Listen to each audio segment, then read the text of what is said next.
Hey everyone, welcome back. I'm Kimberly from Dirt Floor Fibers if you don't know me. If you've been here for a bit, you might notice that the sheep are in a slightly different location. So we have moved off the farm where we were. It was being sold, so we had to skedaddle. But we found a new location to rent out, and this is actually opening up a lot of possibilities as I look for a place of my own. So I have been kind of shying away from properties that are mostly wooded, partially because I would have to clear enough to be able to build a house, but also I was worried about getting it cleared enough for the sheep. But if you notice, I'm in a pretty wooded area, so this is going to be a really great experiment to see what it's like raising sheep here in the woods. So what I did, because this is obviously not my land, I can't put up anything super permanent here, but I went ahead and I built a kind of electric netting fence, and I'll show you some of the features that I really like about it. And I'm thinking what'll probably happen is during the day when I come and check on the sheep that I'll let them out to graze kind of in the rest of the woods, get some of that low hanging green stuff, and then put them back away in their fencing when I'm not here. So let me turn you around and show you what I've got so far. So this whole setup took me probably about 3 hours to create. The people who own the property have been working on clearing out the woods a little bit, so it has been thinned some, but I still have some work to do on downed branches and whatnot, but that's not an emergency. It's not bothering the sheep for now. So how I started out this project is I found kind of an open level place to put in my gate. Now you don't necessarily need a gate. You can just turn off the electric fencing and then open it up and use that as your gate. But I wanted to be able to leave the electric on and still be able to get in and out myself. But also my sheep always love coming over and saying hello to me. And so I didn't want them to get zapped when they came over to say hello. Also, the people who own the property have kids. And so I figured if they were ever here, wanted to say hi to the sheep, I wanted to have a safe place where they wouldn't have to worry about the electric.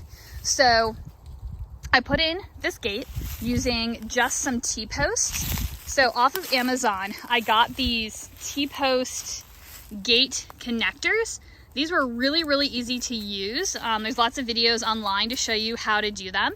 It took a little trial and error, and as you can see, my fence doesn't line up perfectly, but it works. It's better than nothing.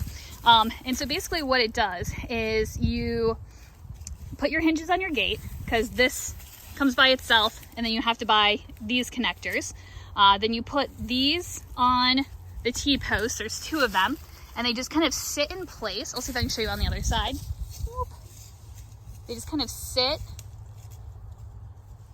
on top of the little, I don't know what those are called, the little knobs right there. And then it screws in place just to help with the tension. And then the bottom one also sits on there. And so it's really, really easy to put together. Again, this is probably not something that would last for years and years and years. You'd probably want an actual like wooden post set in cement. But because again, this is not my place, I wanted something that could be easily removed when I was all finished with it. And then on the other side, I have just the regular gate latch, which doesn't fit on the T-post super well. So I did a really super secure bungee cord too. I also have, I'll talk about in a second, this nice little stake, which I can pop in the ground, and that just helps keep it from opening as well. I could actually probably put it here to keep the lamb from trying to push through, but you know, whatever, it works. And then I put another T-post about 5 feet away. And these are actually, if you recognize them, these are my grid walls from my market setup. But I'm actually liking the shelves that I'm using now, and I have some cubbies that I bought. So I thought I would repurpose these as my fencing. I had a little bit of a panic attack though, because when I came to actually put this up the other night, I realized that you can buy like little U-shaped hooks, or like, I guess more like V-shaped hooks, where you attach like your woven wire fencing to the T-post. But because the grid wall, I don't know if you, is so thick, they didn't quite fit over it, and so I had no way of attaching it. But it was a Sunday night, there we go, and so everything was closed, so I couldn't go and get like woven wire or anything. So I ended up using zip ties. How fabulous is that? So I don't think it's a solution that's gonna last forever. I'm gonna have to come back and kind of wire it. But for right now, zip ties are holding it all together. And it's fairly sturdy. Again, if a sheep or something tries to climb it, it's not gonna last forever, but it works for right now. Then from Premier One Supplies, I got their Electronet Plus, something like that. They have several different kinds and they all have slightly different features. There we go. I picked the Plus, because it has the upright poles closer together. Usually they're like 10 to 12 feet apart on the electric netting, but these are 6 feet 8 inches. Oh my gosh, she's trying to climb the tree. How cute is that? Oh my gosh, Amelia. Anyway, and so it's supposed to be really good for uneven or rough terrain, because the posts are closer together. You can kind of zig and zag. So you can see that I've gone for like a circle configuration that's coming in and out of the trees wherever I had room.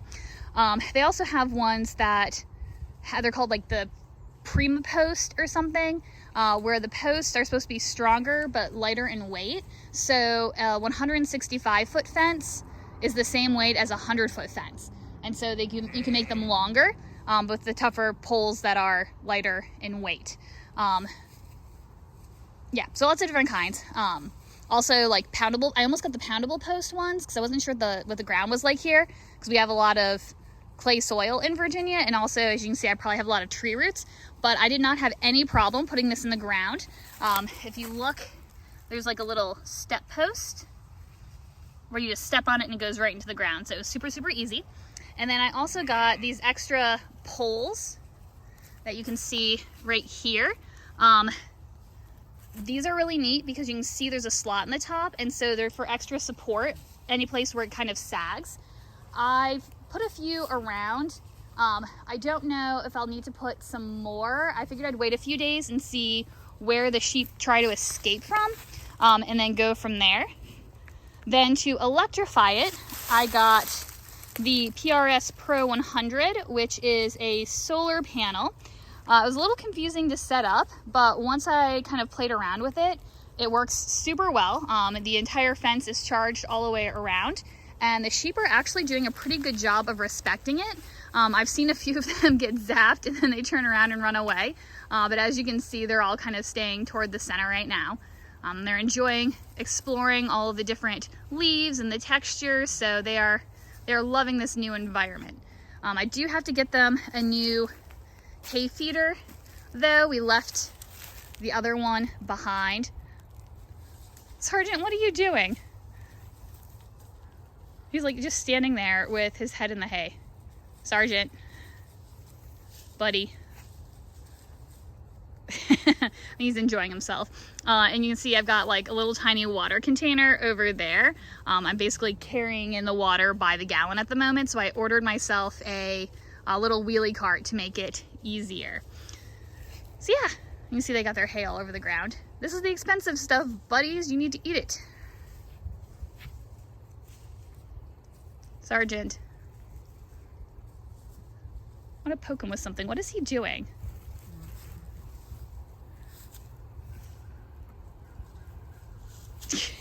There he goes.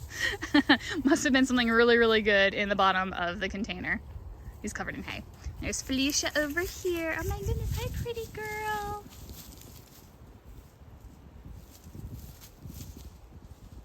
Yeah, so I'm hoping if I can clear out some of the smaller branches and things, there's lots of sunlight coming through. So I'm hoping we'll keep getting little green things growing up. Obviously they'll need to keep eating hay and pellet because there's not going to be enough grass out here to sustain them, but there's enough for them to kind of snack around on. Now if we go around the fence, so this is the end of the circuit over here. Again, you can see how I attached it to that extra pole on the end. And then, I don't know if I can find you a place.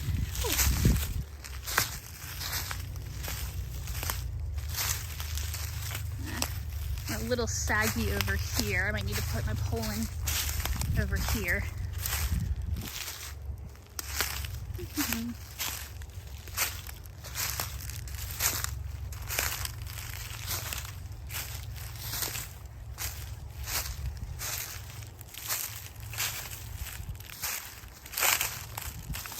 I also want to make them a little shelter of some kind. Not sure what. They at least have plenty of shade out here with all the trees. But it would be nice to have a place for them to get out of the rain.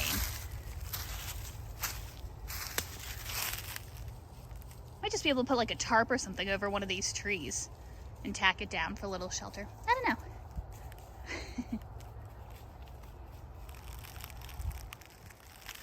So anyway, you can see this is where two of them come together. I actually have 4 nets total out here. I think they're each 100 feet in length. And so what I did was I put another one of those extra poles where I tied the 2 fences together just for a little extra strength. And you can see maybe where the 2 connections come together to keep the electric current flowing. So yeah, so I'm really happy with this setup. And so I think it just opens up a little bit more room to explore when considering properties, because if this just took a few hours to set up something like this, I could totally do this on my own property, perhaps even with regular, like the electric high tensile, whatever, you know what I mean, fences, because this was super easy to do.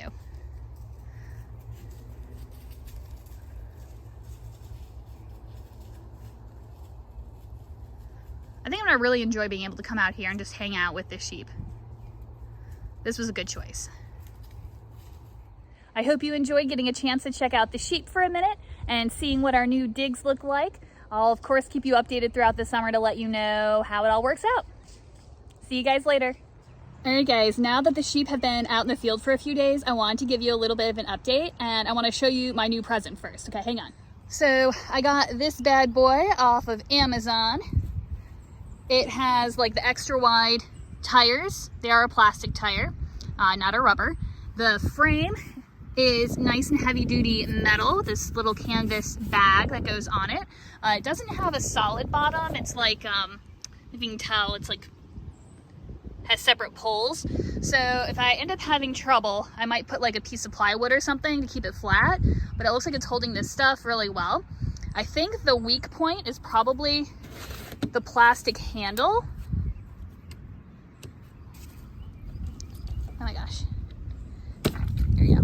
It doesn't seem like super sturdy, but we'll see what happens. I can always improvise. It's also kind of weird because in order for it to fold up, the wheels on the front are really close together. So I think if you're hauling, it says that you can fit 200 pounds in here. So I think if you're actually doing that amount, you need to be really careful because you might get tippy.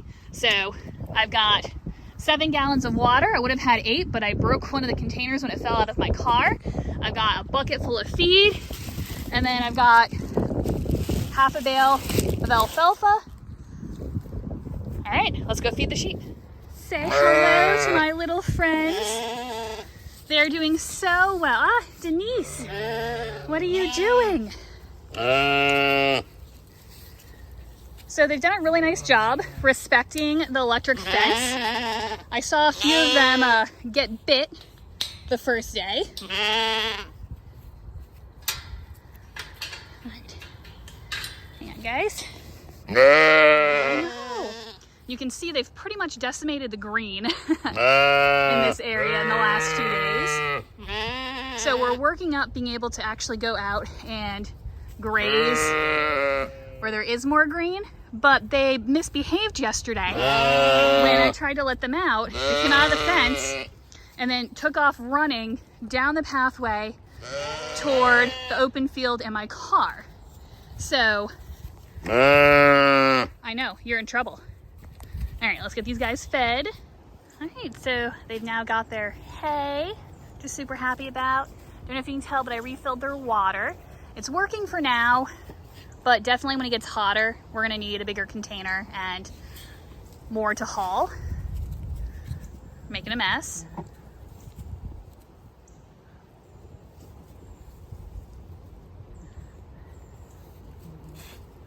Oh, look how big that baby is getting.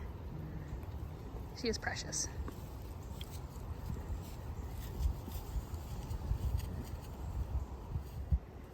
All right, so the verdict, it's not totally all terrain, but I will say it did let me carry in one trip what would normally take me at least 3 or 4 trips with minimal effort.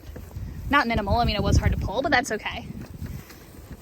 So I definitely think we'll be able to use this, and it'll be nice when I've got big bales of hay I'm trying to bring back here. So yeah, that was a win.